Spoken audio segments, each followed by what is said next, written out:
Do we have a mic? Hello, hello. Yeah? There's no light. Okay. ¿Le cierras? All right, so you let me know.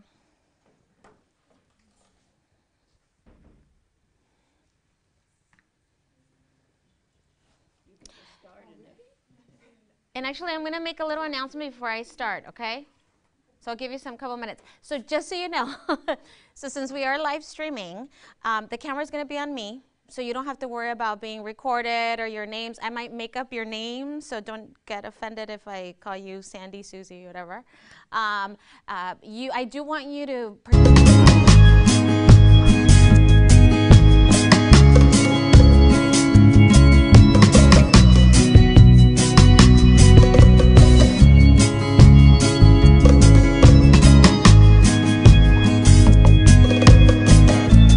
don't think I'm just, weird like that. But we are trying to expand our audience because we know that there are caregivers out there who might not be able to be here today. So I just wanted to let you know. The restroom key is there, so you feel free. The restrooms are by the elevator, so just kind of go out and then come back in. Coffee, water, whatever you need. And then at the end, if you want to connect with our staff for our services, I encourage you to do that. That's why they're here, so that before you leave, whether it's for you or for somebody else, you can connect. Okay? So you tell me, Lindsay. We are all ready.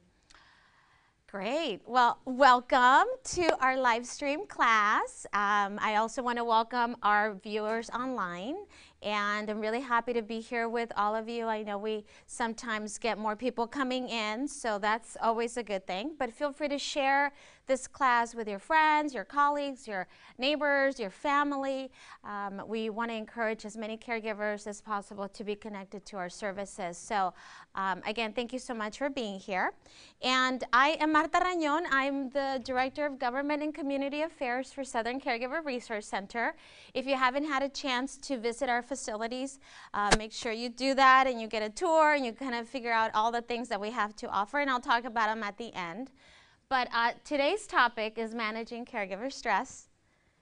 Excited? Anybody bring stress with you? Good, good, good.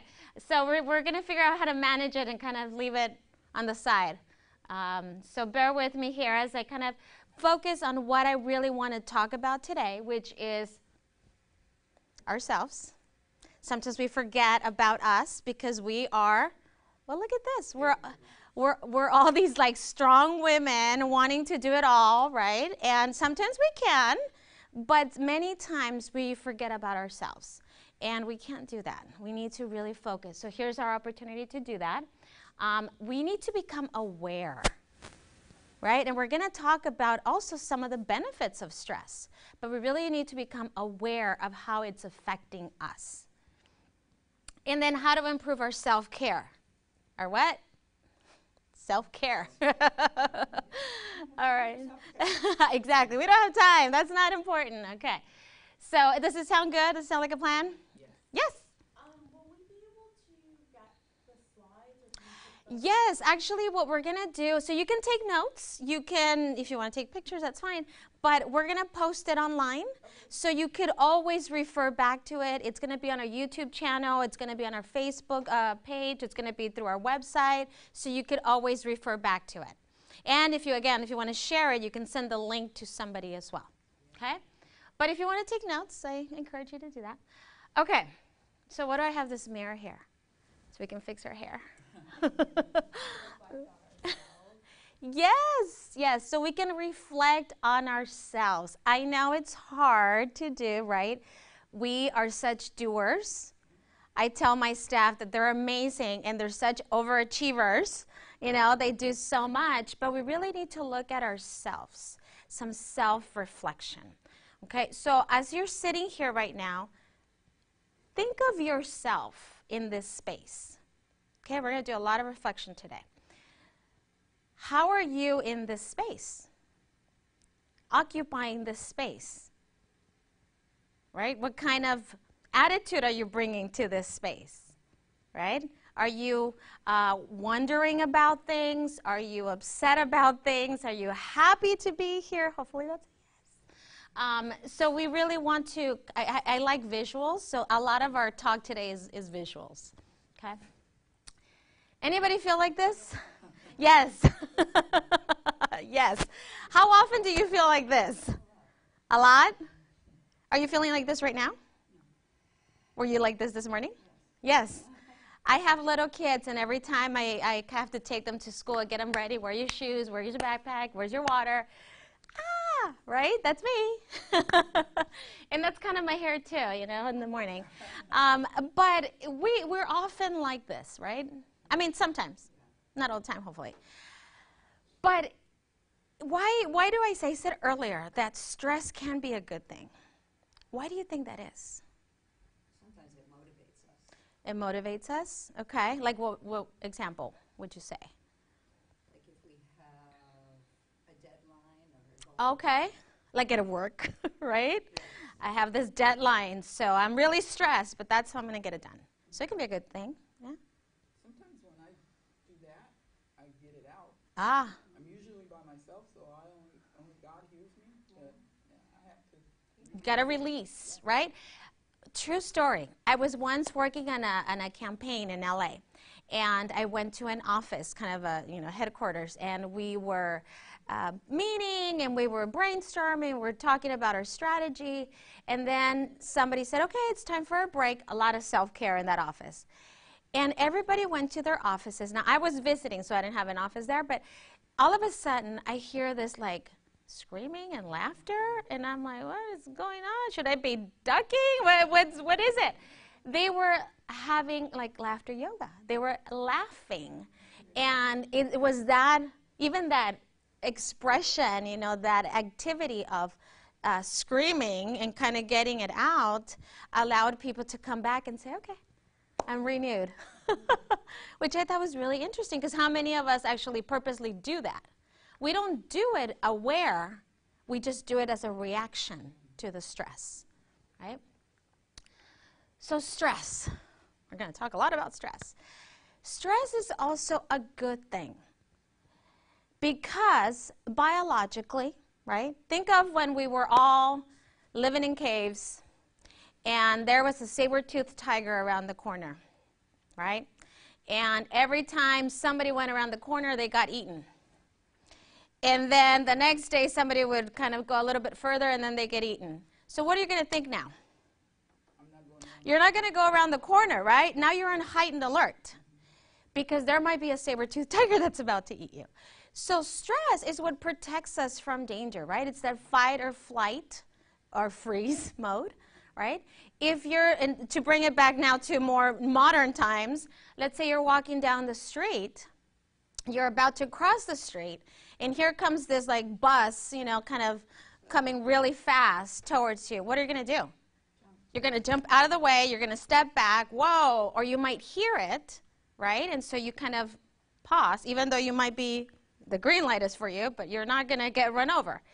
That's where stress helps you. The problem is when we live in this constant state of stress, right? When we're activating our sympathetic nervous system, which activates that fight or flight response. If we're constantly in this fight or flight mode, guess what? When I say good morning to Sally over here, she's going to be like, ah, what? What did you say? I just said good morning. Easy, right?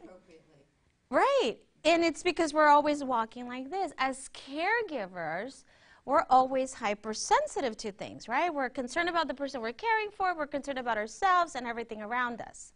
So we really need to manage when we are in this state. But how do we do that? Big question today, right? So we really need to understand it for ourselves, okay? So what is stress to you? Because it might be different for different people, right? Yes. It's when things are not going the way I want them to go. Okay, that lack of control, right? Like today we're having some technical difficulties, right? We can't do anything about it. Oh no, right? Okay, lack of control, that inability to be able to figure out everything, deadlines. I think it's a feeling of like revved inside, or I almost feel like there's this cloud Oh, okay. sitting over me, and in my heart I'm just feeling like that this is a revving. A revving. I like that description. Okay, a revving. And people might feel it differently, right? So depends on the situation. True, because you might not react the same way to everything, right? You know yourself. You might say, that's not a big deal. Or you might say, oh, no, this is a really big deal. I'm going to be really upset or really stressed. Okay, so what do you do when you feel stressed? Immediately, what happens? Now, you said you feel revved. Sometimes nothing. Okay. Nothing? You just, I don't know what's going to happen. It depends on the situation, but sometimes if I do get stressed, I won't say that I am stressed out. Okay. Okay. I don't think I even always recognize I'm stressed. I'll notice my heart's going like that, and I'm like, oh, I think maybe I'm pissed off.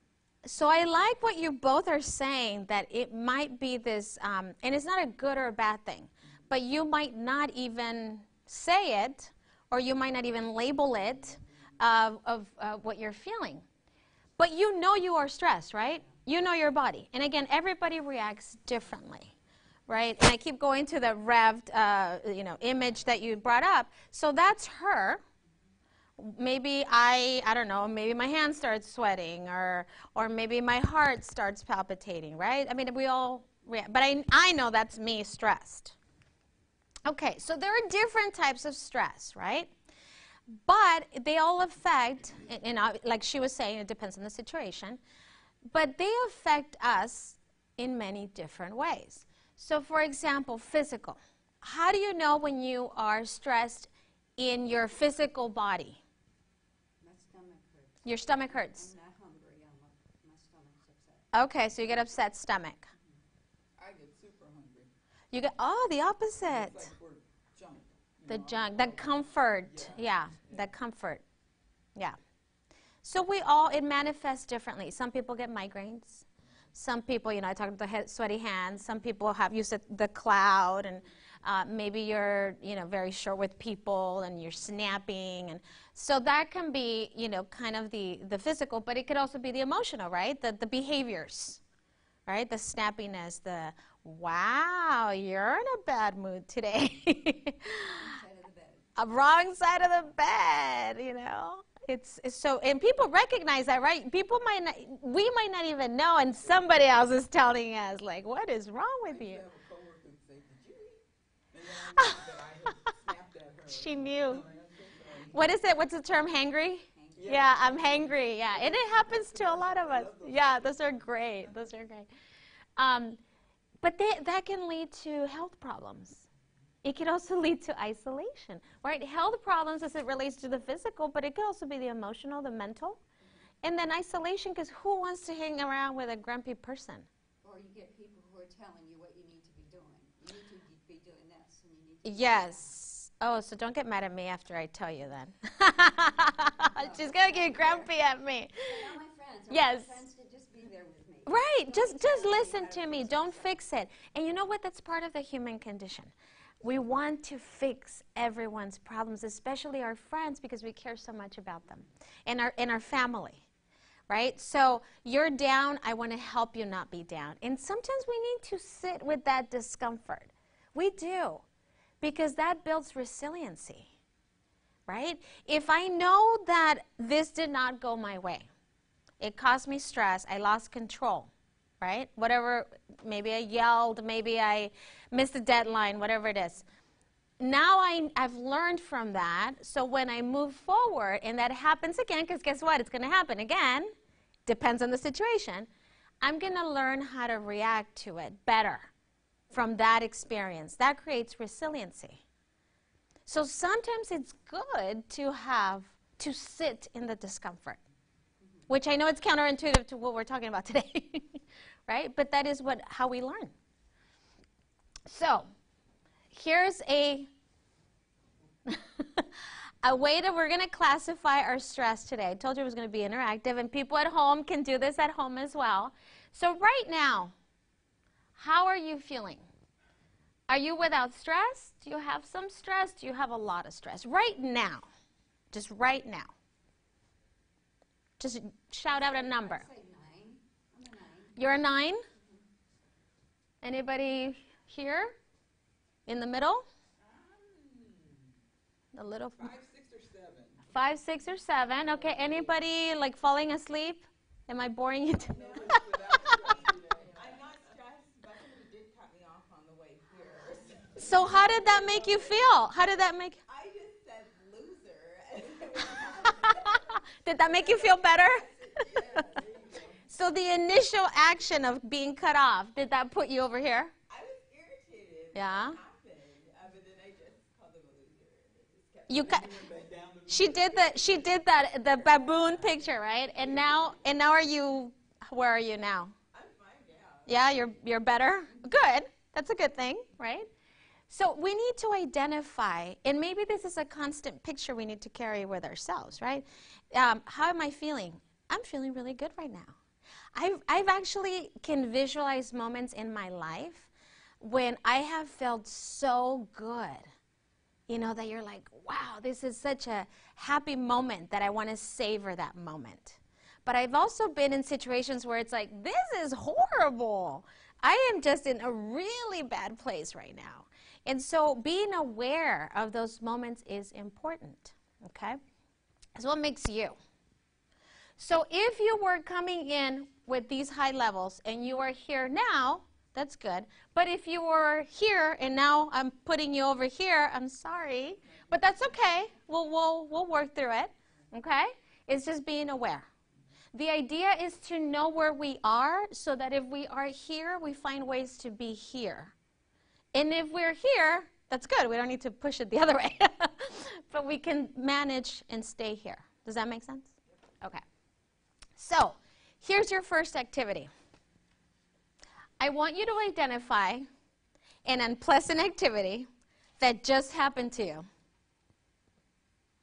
And it could be something that just happened before you got here, like being cut off, or something that happened to you yesterday, a week ago, a month ago, a year ago. Whatever unpleasant activity or experience that you went through. And you don't have to tell me. I just want you to visualize it, remember it, write it down. And it's important to write it down, and also for our friends at home, because we're going to dissect it a little bit, okay? So once you have your unpleasant activity in your head and written it down, then just let me know so that we can continue. You don't have to write, description. It's for you. I'm not going to see it, okay? And hopefully it's something that you can be okay with right now. If it's something bigger, then, just be aware of those feelings as well, okay?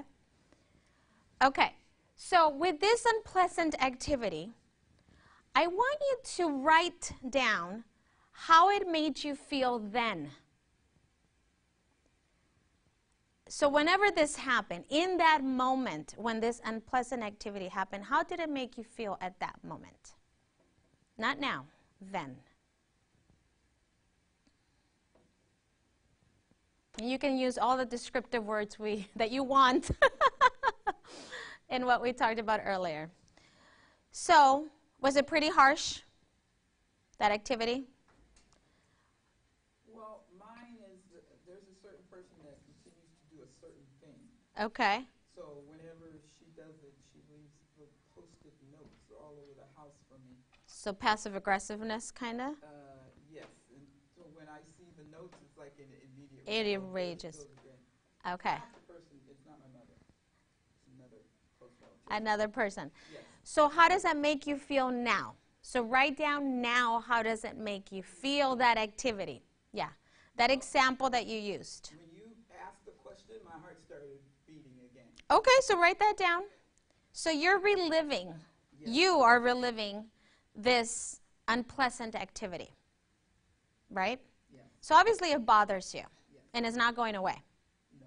Anybody else feel like that with your activity? Not quite to the height of it originally, but. Okay.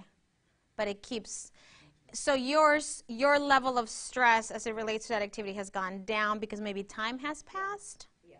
Okay. But yours is very real right now. This was last night. Oh, So whenever I walk in the house, I do the overnight shift with my mother. Whenever I walk in the house, I'm like, God, please let there not be no Post-its for me. Last night there was. okay. So it will go down if there isn't anything for a period of time, and then there's another one. And So it's going to be an ongoing thing, it seems like, unless something changes. yes, And that's the key. yes. Unless something changes. It's going to be you. I just took it down and Yeah. where I couldn't. And how you manage is obviously a very individualistic thing. But if you can change, sometimes change, people don't think it's good. Change can be good, right? If you change your approach to things, then it might have a more positive result. She can't change the person who's writing the post. Exactly. Exactly. Change your reaction. Exactly. You change your reaction. See, you're such a smart group. You change the reaction to those negative things that you're experiencing that you have no control over. Okay? So how you feel is important, right? I mean, we're kind of like there, right? And you might be here, right, with you're that middle one, right? That face and the fangs and everything. Okay. So it's important to recognize how we feel. Because if we don't label it, if we just ignore it, what's going to happen? A lot of us do that. It's going to build up. And it's going to build up. It's going to be bottled up, right? Like a bottle with gas, and then the top is on, and then one little touch and psh, it's going to explode. So we really need to be aware. And if every time those Post-its show up and it causes us stress, then we need to figure out how to manage that. And you have different options, right? You can confront the person, you can talk to the person, you can just take it upon yourselves to bring it down, you can look at it differently and be like, I don't care, it's just a Post-it, whatever. There's so many different ways depending on your situation, right? Okay, so, right? When was the last time you took a breath? Like deep breathing? It's a trick question. You are alive right now, so you've been breathing this whole time. It's a trick question. Exactly, shallow breaths. Have you ever noticed babies when they're born, when they're first born, how they breathe? And they take deep diaphragm, expanding breaths. And when we breathe, we don't even notice it. We do it because we have to live. But when was the last time you took a deep breath? So we're going to start right now. So what I want you to do is I want you to sit back and relax. And notice how you're breathing without changing your breath. Just notice how you're breathing. And you said already it was shallow, right?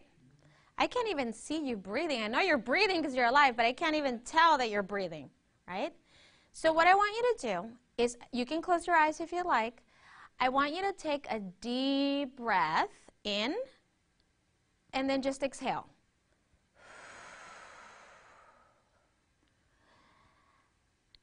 Now, did you notice the difference between the previous breath and this breath? Okay, so what I want you to do now is I want you to breathe in for 3 counts, and then exhale for 4. Okay, so ready? Together? 1, 2, 3, exhale. 1, 2, 3, 4. Again, 1, 2, 3, exhale. 1, 2, 3, 4. One more. Inhale. 1, 2, 3, exhale. 1, 2, 3, 4. How is that different from the first and the second breath? Is it calming? Do you feel more relaxed? Right? It's weird, right? It's so simple. What you did right there is you activated your parasympathetic nervous system. Okay? It's that part of our involuntary nervous system that is responsible for digestion and for calming and for breathing and all those things that we don't even notice, but we're doing every day. And it's sending that signal to the brain that get rid of all those toxins, right? You feel like you're deflating a balloon, but it's almost like, okay, whew, let me take a deep breath, let me start all over. I mean, where do you think that expression comes from? Right? Take a breather. Same thing.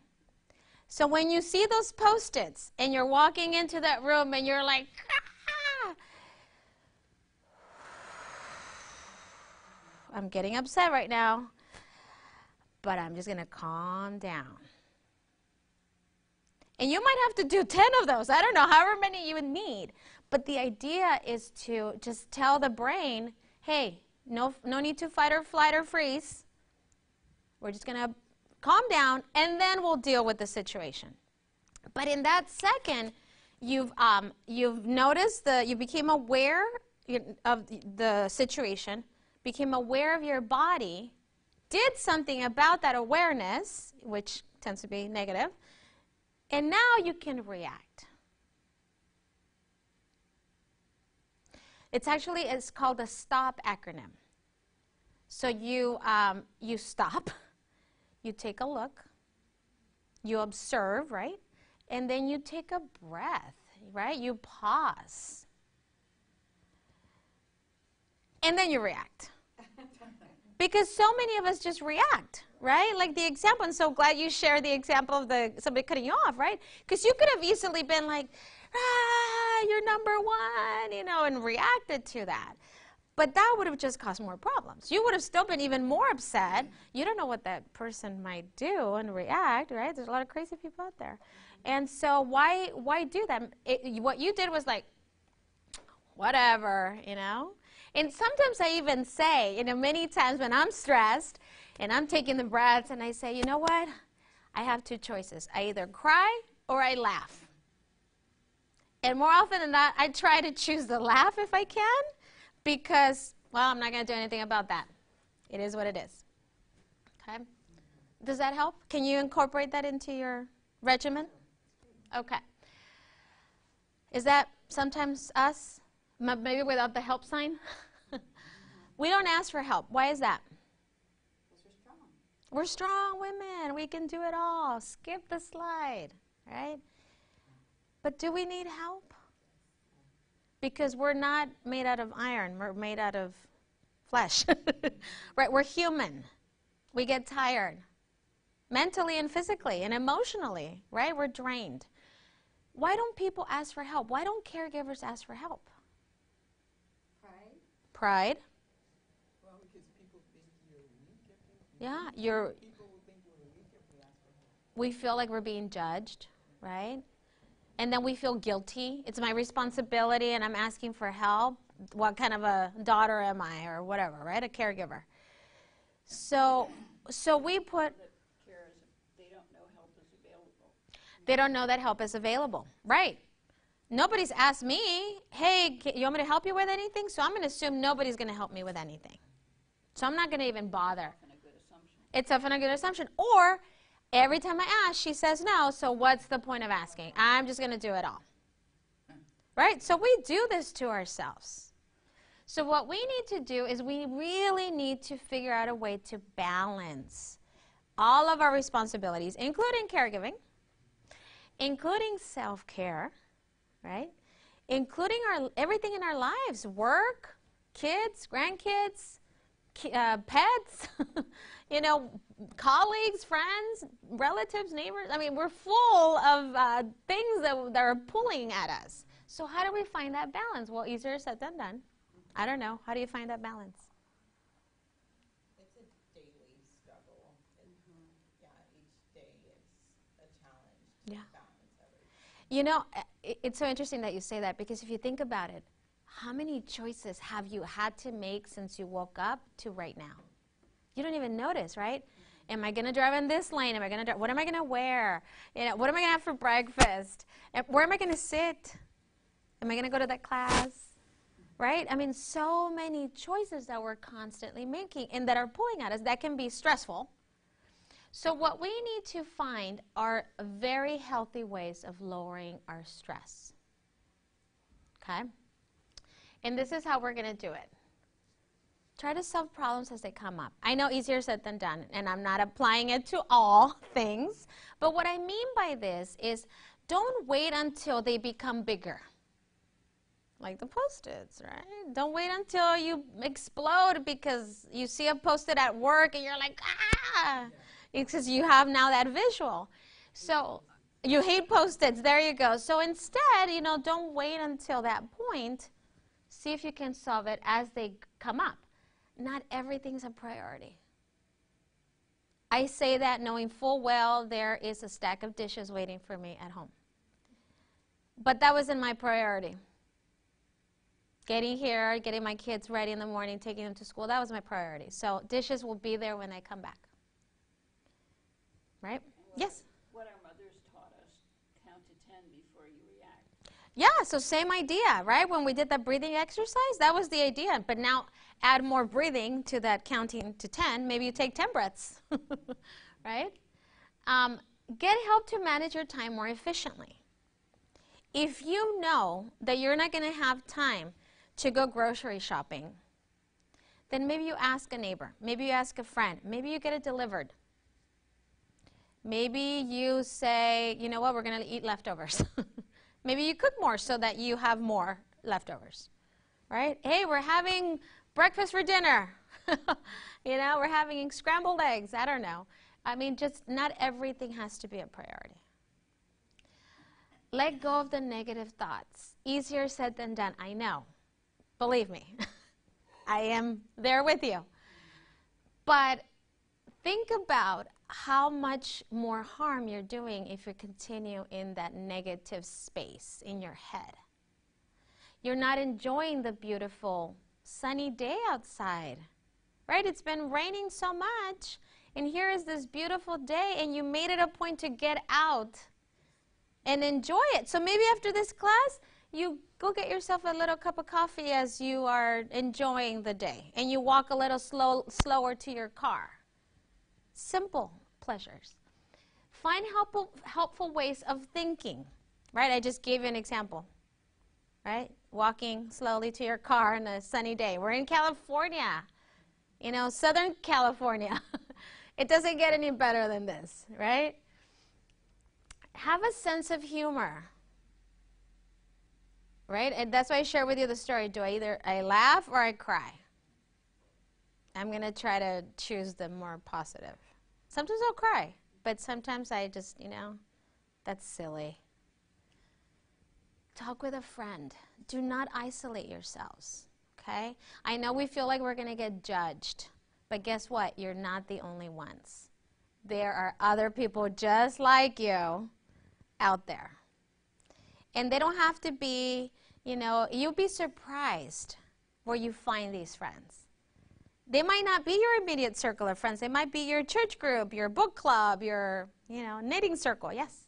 I've found that helping other people Yes. is Rewarding. Mm-hmm. Yes. Yes. problems don't disappear, But they dissipate, right? When you are helping others, that is so true. There's this sense of humanity, that connection, that you made somebody's day. So maybe your day is really bad, but now you've imparted some happiness on somebody else, and that should make you pretty happy. I try to do that as much as I can. But if you can't, if things are really, really dire, seek professional help. And that's where we are here for you. You don't have to do this alone. We can help you figure out more concretely how to help yourselves, how to help you with your caregiving role. Okay? So can you use some of these? And of course, I just talked about some. There's so many that you can, maybe that can be your homework. You can think of expanding this list. Okay? What else can you do? Okay, so are you ready for another exercise? Yeah? Okay. How many of you want to feel like this? Yeah, you're already there. Look at that smile. I love it. So the opposite of what we did earlier, which was the unpleasant activities, right? I want you to write down a very pleasant activity that just happened to you. Whether it was today, yesterday, a week ago, a month ago, a year ago. Something so pleasant that you just have to write about it and tell the world. Okay? And they can be little things. It doesn't have to be a whole production. But write it down and try to describe it like if you're telling a friend. Okay? This is what happened to me. You won't believe it.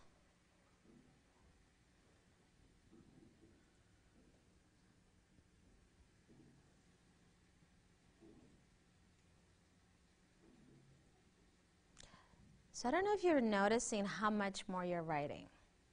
And smiling.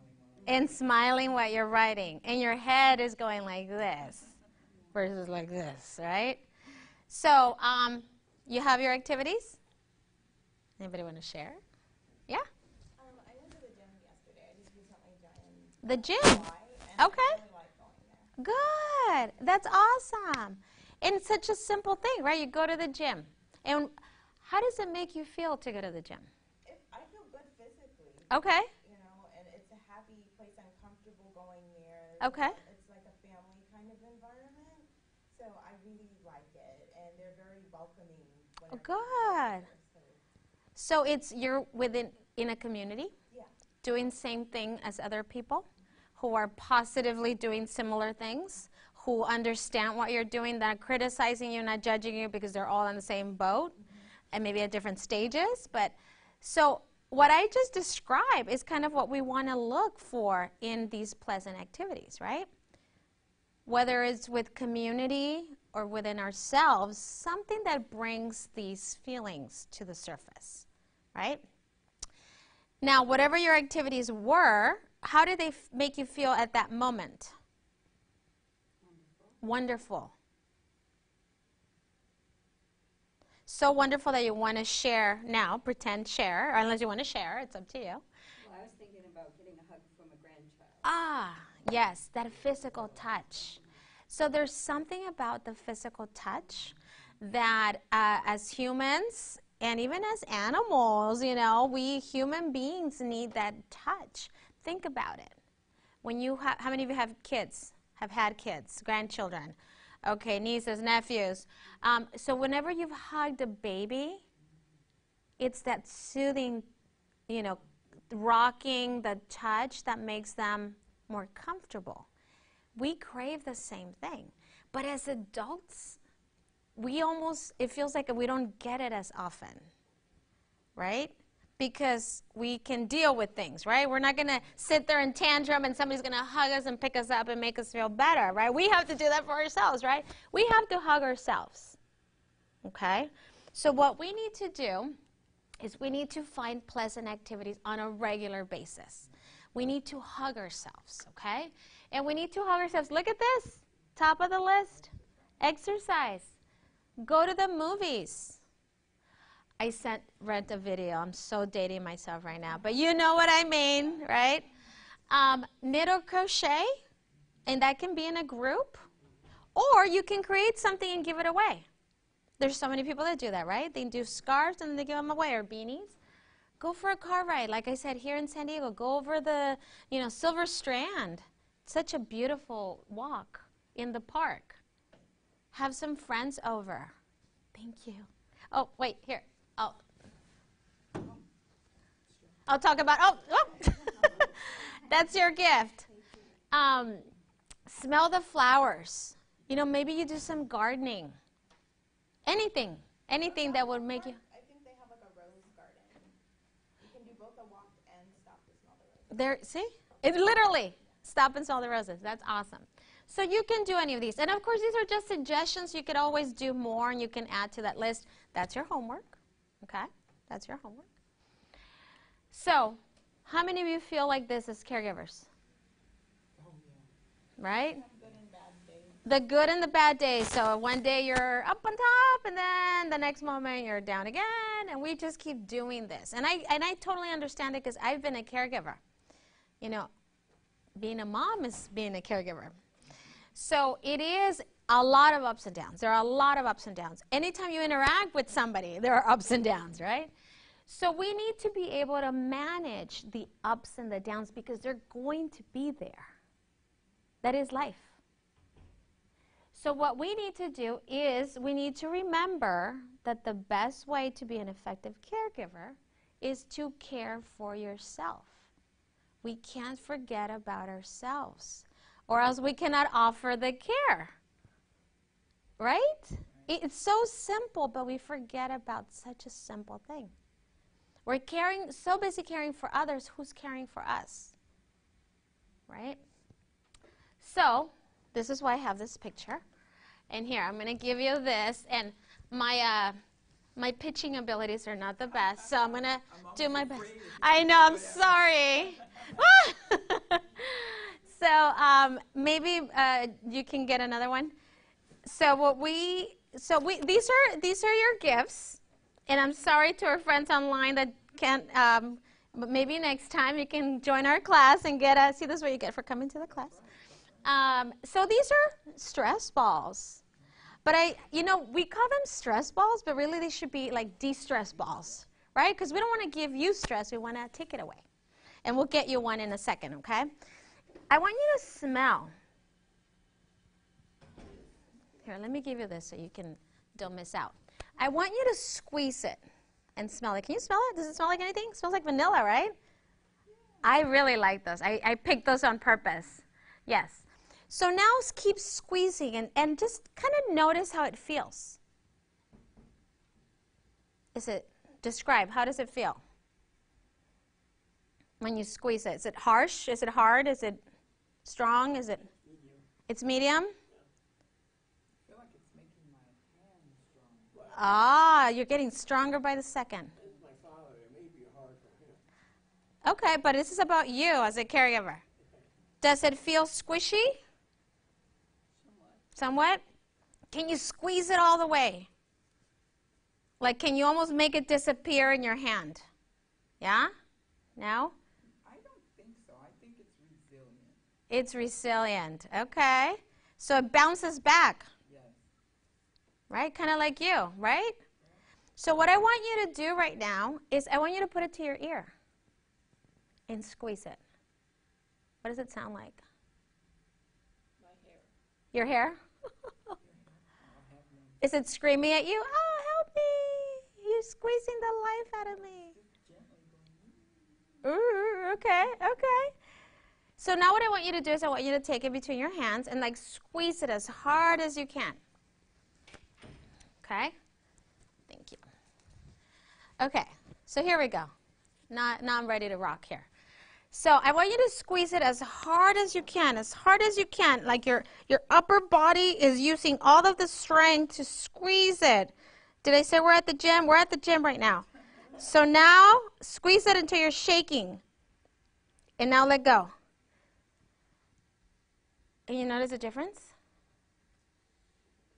How's your body? Yes, so I want you to push your hands together as hard as you can, okay? As hard as you can, almost like you're trying to make that ball disappear. Yeah, you can feel the muscles contract and then release. Okay? So what I want you to do is I want you to sit back, kind of like how you're doing, and pretend that you have two, okay? And I want you to tighten your muscles in your hands and your upper body and your legs and your stomach, and almost like you're becoming that ball. Squeeze as hard as you can and hold it for 3 seconds. 1, 2, 3, and release. How does that feel? Now, I want you to do it again, but when you release, I want you to take an exhalation breath, okay? So ready? Squeeze, squeeze, squeeze really tight. You're that ball. You are becoming that tight ball like you always are as a caregiver. And now,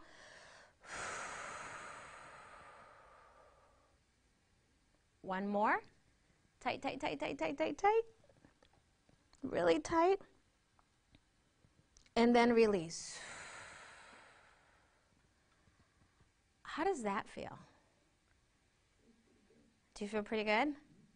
Do you think you can practice this at home when you're feeling tense? As a caregiver, or even at work, or just in your car, somebody flips you off, she's going to be like this.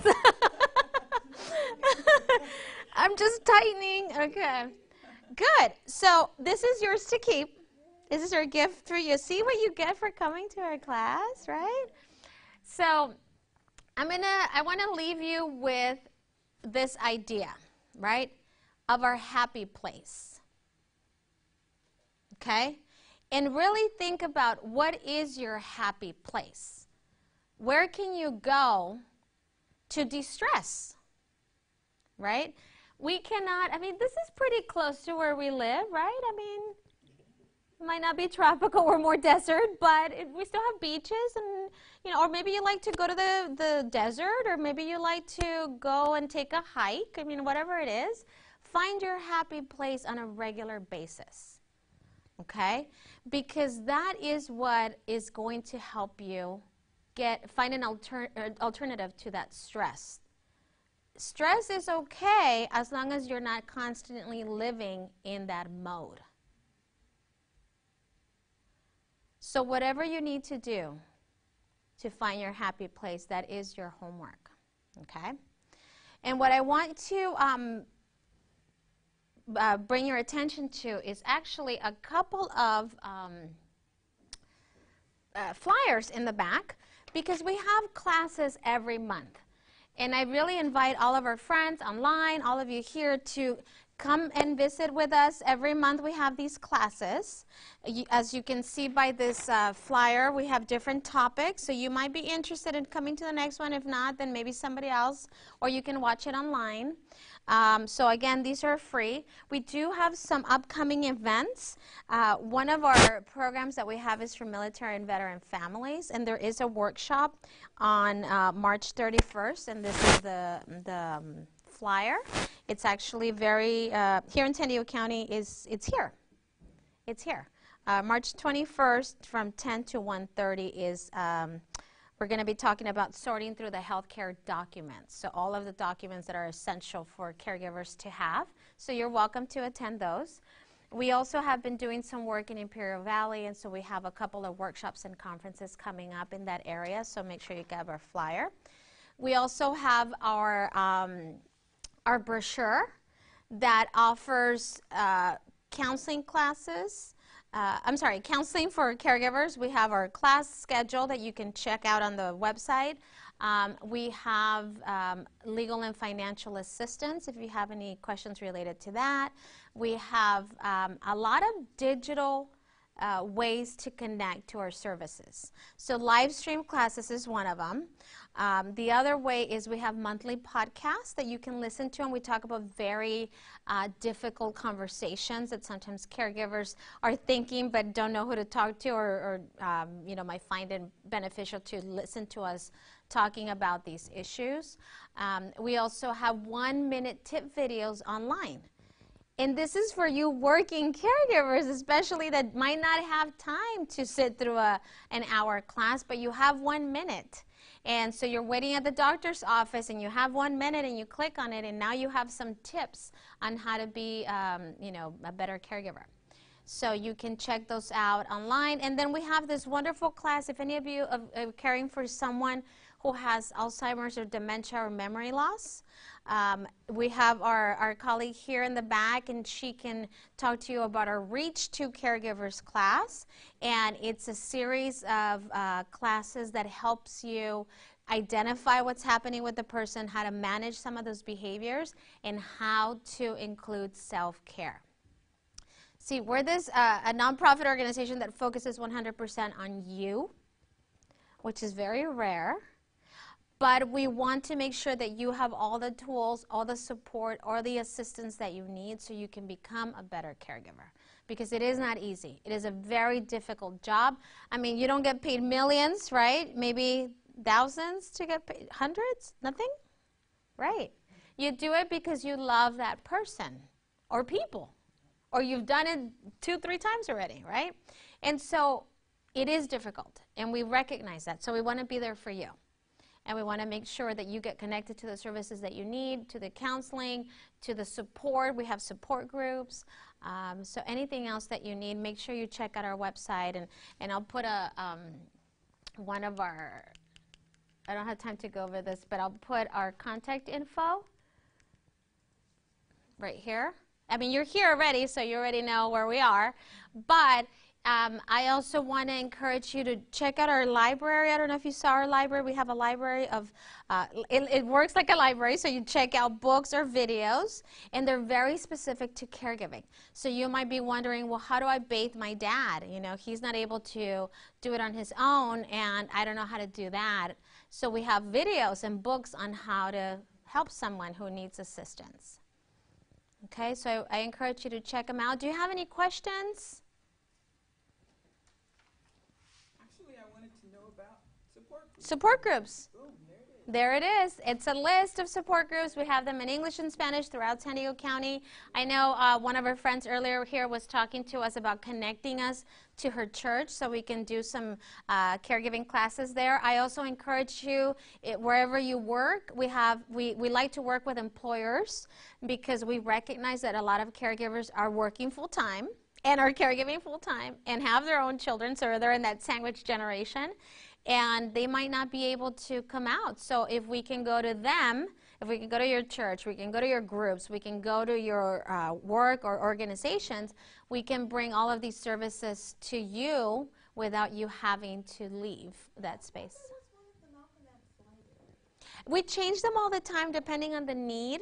Yeah, so if you need, or if you, let's say you have a group of people that, hey, you know what, we really need a support group here, let us know and we'll work to make that happen. Yeah, yeah. I'm sure there was. They get changed all the time depending on needs. And sometimes we combine groups because you know how it is. Sometimes you have big groups and then they dwindle and, you know, then there's only one person, so we combine it with another one, and that's what happens sometimes, yeah.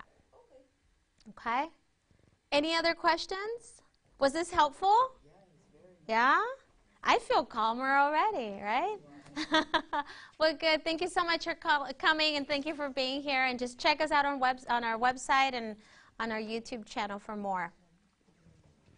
Thank you. Thank you. Thank you.